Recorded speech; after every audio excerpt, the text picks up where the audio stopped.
Hi, I'm Zor. Welcome to Unizor education. I would like to continue talking about matrix multiplication. In this case, after two introductory lectures about multiplication of 2 by 2 square matrix and 3 by 3 square matrix, I would like to talk about general multiplication of matrices. Well, sometimes people just give the definition of what is the product of two matrices, and then they investigate the properties, like for instance associativity and some others. I have chosen a different approach, starting from matrices as representation of linear transformations, and from approaching product of two matrices as a composition of linear transformations.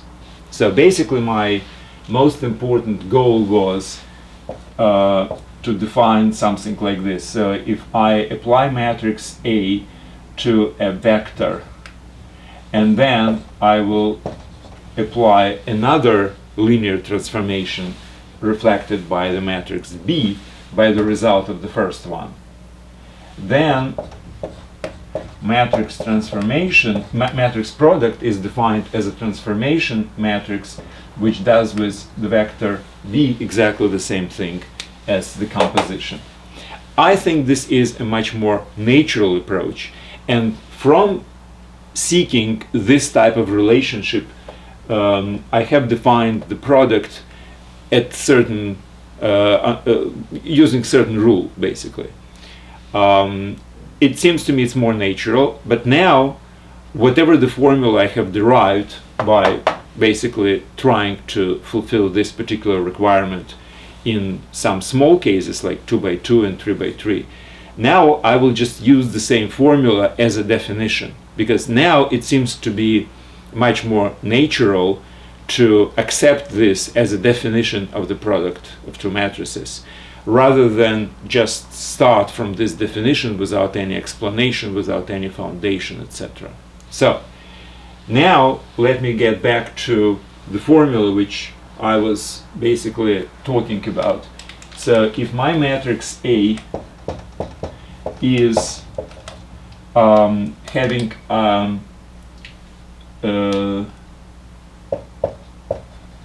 elements lowercase a, now these are indices, and index k is from 1 to k, and index m is from 1 to m. Now matrix B contains b lowercase elements with dimensions. This one is the same, from 1 to capital M, and n is from 1 to capital N. So basically matrix A has dimension k by m, k rows and m columns, and B has m rows and n columns. So I'm defining my multiplication of two matrices which have one and only one requirement, that the number of columns here is supposed to be the same as number of columns there. Then I can define the multiplication of A times B. I don't need this anymore. Plus it might be confusing because there I was multiplying B times A, which is not the same thing. Alright, so I'm defining multiplication of matrix A by matrix B, where A I'm defining as a left component in the multiplication and B as the right component in the multiplication. So again, the only requirement is that the number of columns in A should be number of columns, yes, in A is supposed to be equal to number of rows in B. Now, why is it supposed to be that way? Well, if you remember, for C elements ij,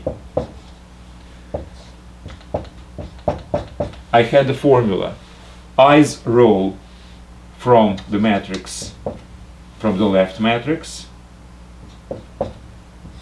and i's row vector, I was using this notation ai star. Star means all elements in the i's row, and it's actually a row vector. The length of this vector is equal to the number of columns, right? Multiplied by b star j, which is a j's column vector. So it's a j's column. So all the elements of the j's column are supposed to be basically elements of the vector b. And this is a scalar product of two vectors. Now, if I'm using a scalar product of two vectors, I can only do this if the dimension of both vectors is the same. Remember, if you have a vector a1, a2, a3, and the vector b1, b2, b3, then their scalar product would be c1, c2, c3, where c first is equal to, where ci is equal to ai times bi, where I is 1 or 2 or 3. So the number of elements must be the same, otherwise I would not be able to form the scalar product. So this is the reason why the number of columns in the A matrix is supposed to be equal to the number of rows in the B, because the number of columns in A is exactly the dimension of the row vector, right? So if A is a matrix, then each row vector, which is this one, has dimension equal to the number of columns. Now, in case of a B, where I'm using the column vectors, the dimension of any column vector is number of rows. So that's why they're supposed to be the same, and that's why I'm using the same letter here and here. And after I've done that, I'm defining this matrix C in exactly the same way as I did it for two-dimensional case and three-dimensional case.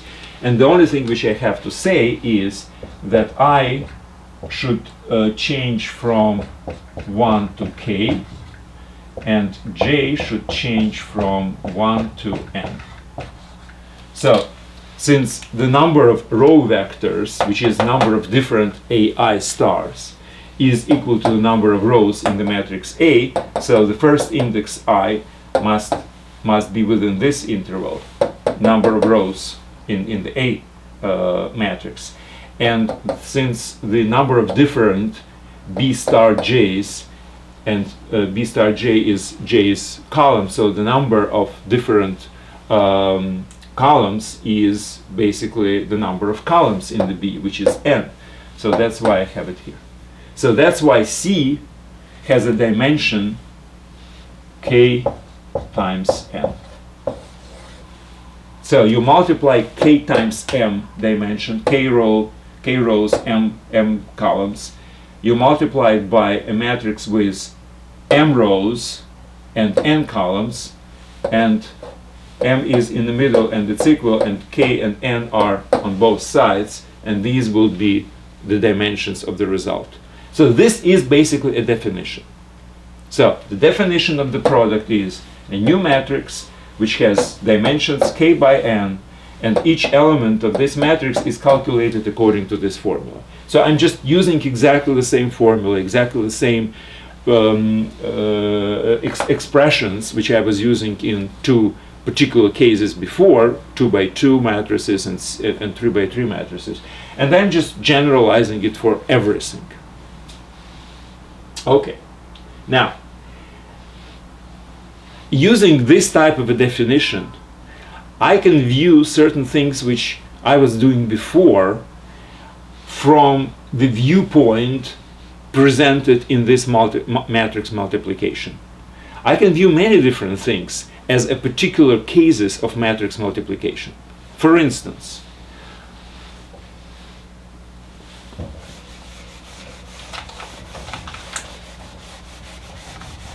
my first example is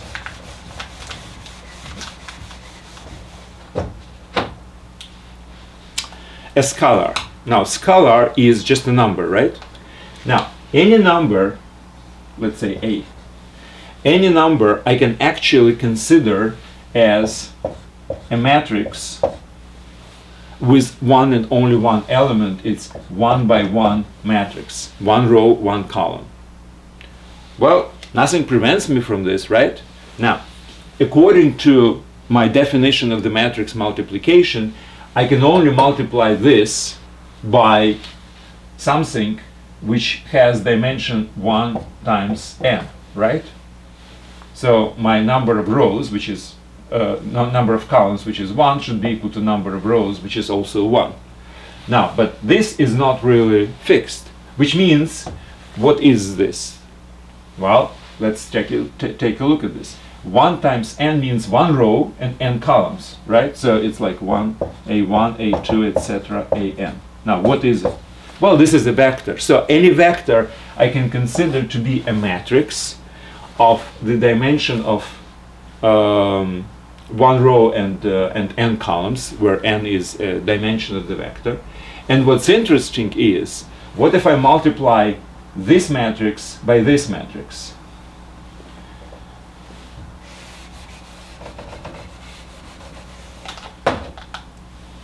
Well, according to the rules, the multiplication of, let me call this k. So this is k, and this is A. All right, matrix A. So the multiplication of k times A, this is what? This is multiplication of matrix K by matrix A1, A2, etc., An. Right? Now, the result would be dimension 1 times 1, and this is 1 times n, so result will be 1 times n. Let's call it B1, Bn. Now, according to the rules, Bij, where I is 1, only 1 actually, and j can change from 1 to n, should be equal to Ai star times, k. First is k. K I star times A star j. So i's row vector and j's column vector, where I should be from 1 to 1, right? Because that's the number of rows here, a number of rows here, a number of columns here, and j is from 1 to n, that's number of columns here. Now, ki star is supposed to be a vector. Now, what's the dimension? Number of columns in the i's row of this matrix. Now, but this matrix is 1 by 1, so there is only one dimension here. There is only one element in this scalar product, and only one element in this product, because there is only one row here, right? So basically, it's only nth element. This is equal to k times aj. That's what it is. And this is actually, since bij and I is equal to 1 only, so this is actually bi on the left. So what is this? This is a multiplication of a vector, this vector, by a constant k. So what my point is that multiplication of a vector by a constant is just a particular case of the multiplication of matrices. Right? Now, what else? How about scalar product? Well, basically the same thing. Let's say you have vector a1, well, let's use the letter m in this particular case. This is a vector, and this is another vector, v1, vm. Now, what I will do, I will use this as a row vector, which is actually a matrix with one row and elements from a1 to an. Now this, I will write it differently. I will write it also as a matrix, but as a column matrix, column row. This is just another representation of the vector, right? Vector can be either 1 times m, this is m by the way, 1 times m matrix, which is this, or I can write it vertically. It doesn't really matter how I write a sequence of m, an ordered set of m numbers. I can write it vertically as well. If I write it vertically, that would be m times 1. It would be m rows and 1 column, right? So if I multiply matrix 1 by m times matrix m by 1, I will get matrix 1 by 1. Now, what is matrix 1 by 1? It's a scalar, right? So my scalar product actually can be expressed by multiplication of this matrix by this matrix. Why? In exactly the same rule. I have row, I have to scalarly multiply by a column, so a1 times b1, etc., up to am by bm. So the scalar product a by b is exactly the same as matrix product of a1 an times b1 bm. I should use m, not n, here. So the matrix multiplication of these two matrices, which both represent actually vectors of the same dimension m, is their scalar product. It's from the definition of the matrix multiplication. So scalar product I also can view as a matrix product of two matrices. One is of this dimension, 1 times m, and another is this dimension of m times 1. So not only multiplication of matrices which are really tables, certain number of rows and certain number of columns, can be actually researched, but also things can be viewed from the matrix perspective, which we viewed from different angles before. So vector is also a matrix. It just has only one row or one column. And even scalar is, or at least can be considered as a matrix with one row and one column. So matrices are more general instrument in mathematics, and we can use rules applied to the matrices in general to all particular cases, including scalars and vectors. Now, what else I wanted to talk about matrices. All right, how about multiplication of matrices which are not really square? Now, you remember that I started from 2 by 2 matrix, and actually two 2 by 2 matrices, and two 3 by 3 matrices, and I was interpreting them as transformations, linear transformations, and then I basically defined their product. Now, the general definition which I gave before didn't really contain this particular requirement that the matrices should be square. Any matrices can be multiplied as long as the left matrix has the same number of columns as the right matrix has the number of rows. Now, let me give you an example when a linear transformation actually involves not the square matrix, but just a matrix with different number of rows and columns. Now, for this, I would like you to take a look at the linear transformation itself. Now, what is a classical linear transformation I was using, let's say, in two-dimensional case? V1 was equal to A11 U1 plus A12 U2 and V2 was equal to A1 to A U1 plus A2 to U2. Now, how can that be viewed? Well, it can be viewed very easily. Now, matrix of 2 rows and 1 column, which is actually a column vector V, is equal to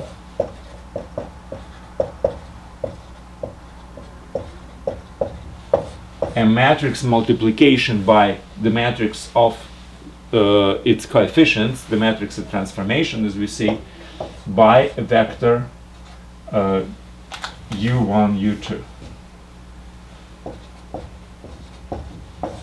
which is a column vector and matrix again. Now this has a dimension 2 times 1, right? 2 rows, 1 column. This is 2 by 2, and this is also 2 by 1. So if I multiply 2 by 2 by 2 by 1, the middle ones are the same, number of columns here and number of rows there, and the outside are the resulting dimension, 2 by 1, 2 by 1. So everything is fine. Now, let's find out how this is supposed to be multiplied. Well, again, my formula is equal to AI star times U star J, right? That's my general formula. So let me just write down as 2 individual formulas, basically, because I have only 2 elements in the matrix Vij, because I is changing from 1 to 2 and J is equal to 1 and only 1. So I have V1, and I don't even want to write the second index because it's always 1 anyway, and V2. Now, what is this? Now, this is I is equal to 1, so this is I1 star times U star 1. And this is A2 star times U star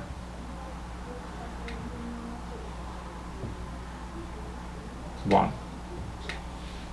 Right? The second coefficient is 1 here and here, so that's why it's 1 here, and I didn't really have to write it down. Now, what is this? Well, this is on the right, this is the first column with different rows. Different rows are 1 and 2, right? Now, this is the first row, A11 and A12. So we multiply the first row by the first column, which is equal to 1, A11, U1, first by times first, plus A12, U2.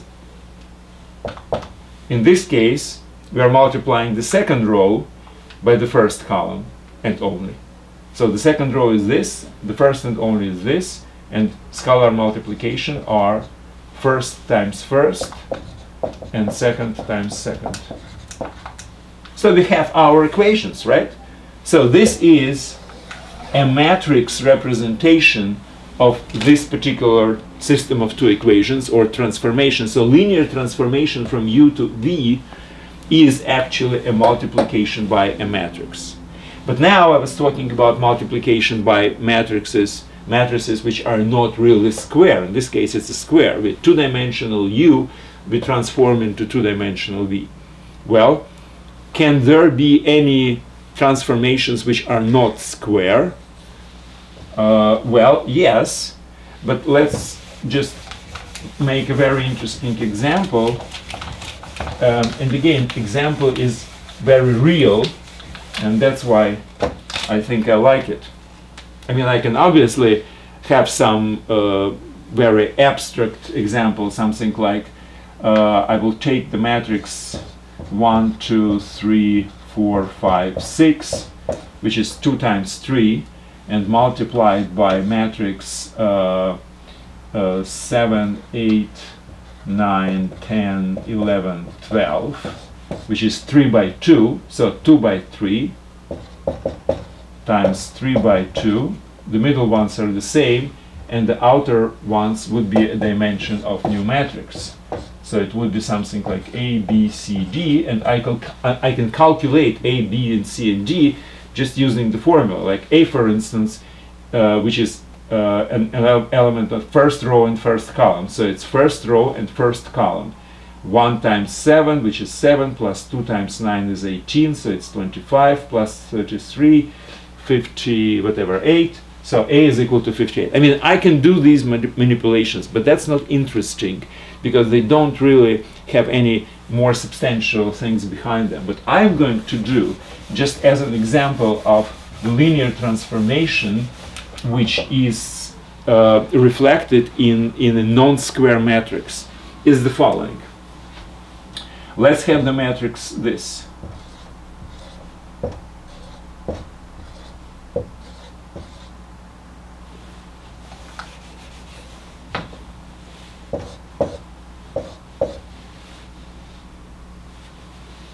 And I will multiply it by, now this is what, 2 by 3, right? 2 rows, 3 columns. I will multiply it by this vector.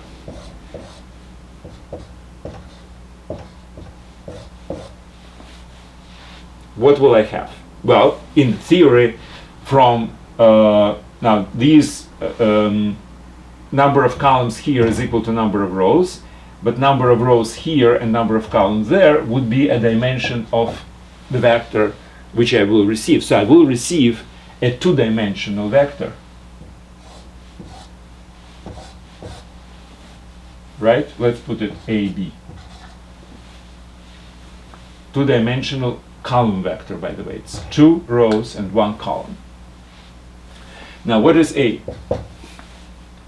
Well, A is an element 1, 1, which means first row times first column, which is 1 times x, which is x, 0 and 0, nothing more. Now, what's the B? B is second row, first column. So it's second row, first column, which is 0 times x plus 1 times y, which is y, and 0. So here I have x and y. So multiplying vector xyz times this matrix, vector considered as a matrix actually. So the column vector I multiply on the left with this particular matrix and I'm getting this. Now what is this transformation of xyz into xy? Well, let's just think about it. If you have a three-dimensional space and here is your vector which has coordinates x, y, and z. Now you drop down the perpendicular onto the xy plane, right? So if this is P, this is Q. Q is a projection of the point P. And it has projections here.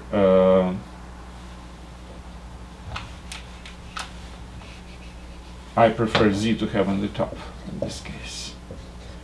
So this is Y, this piece, and this piece is X. And the vertical thing is Z, right? So from XYZ I get only XY. So this particular transformation transforms this vector into its projection on the XYZ, on the XY plane. So my point is that if transformation matrix is non-square, then we are changing the dimension actually. We are changing from three-dimensional vector to two-dimensional vector on the plane, which is a projection. So this is a projection. If you remember, I gave you some examples when you can have a matrix which, like stretching for instance, by the factor of k. That would be a square matrix with k on the diagonal. Or something like a reflection, then some of the coefficients were equal to -1 or whatever. Well, this is just an example of a non-square matrix which not only does something, but also it just projects the three-dimensional vector onto two-dimensional space. That's what's very important. Okay, and the last thing which I wanted to mention is the following. Now, you remember that I started explanation about matrix multiplication by requiring that this be equal to this. So the transformation by matrix A, and then consecutively transformation of matrix B would be the same as if I will multiply B times A and then apply this as a matrix of transformation to X. That's how I started. Now, what is this? This is basically associative law, because forget about application of matrix of transformation to the vector. This is, as I was just showing before, a real multiplication. And this is also real multiplication. And this is also a multiplication. So whenever I'm saying that, okay, we have a transformation reflected by a matrix, and this transformation is applied to the column vector. So I can replace right now all these words, like transformation, which is reflected by a matrix, and the transformation is applied to the vector, and the equations I was writing, where matrix are the coefficients actually, is the reflection of this transformation. I can basically replace all this with saying, okay, we are multiplying matrix A by a column vector X. Or then matrix B we apply by a product of matrix A and column vector X. Or in this case, we are multiplying B and A, and the result we are multiplying by X. Now, what is this? This is an associative law. The only thing in that particular case, associative law was applied only when two matrices were square, and this matrix is actually a column vector. So in the 2 and 3 dimensional cases, which I was basically starting my multiplication agenda, I was using this particular case of associativity when this is a column vector and these two are square matrices, 2 by 2 or 3 by 3.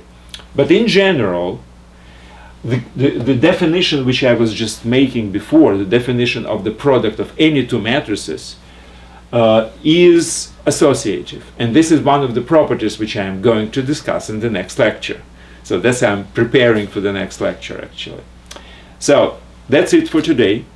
I do recommend you to go to Unizor.com, and the comments for this particular lecture contain basically the material which I am explaining. And don't forget that if you register, you can take exams, and you will need a supervisor who will enroll you into certain topics, or you can yourself be a supervisor, just sign in with a different name and different role as a parent or a supervisor. All right, so that's it for today. Good luck. Thank you very much.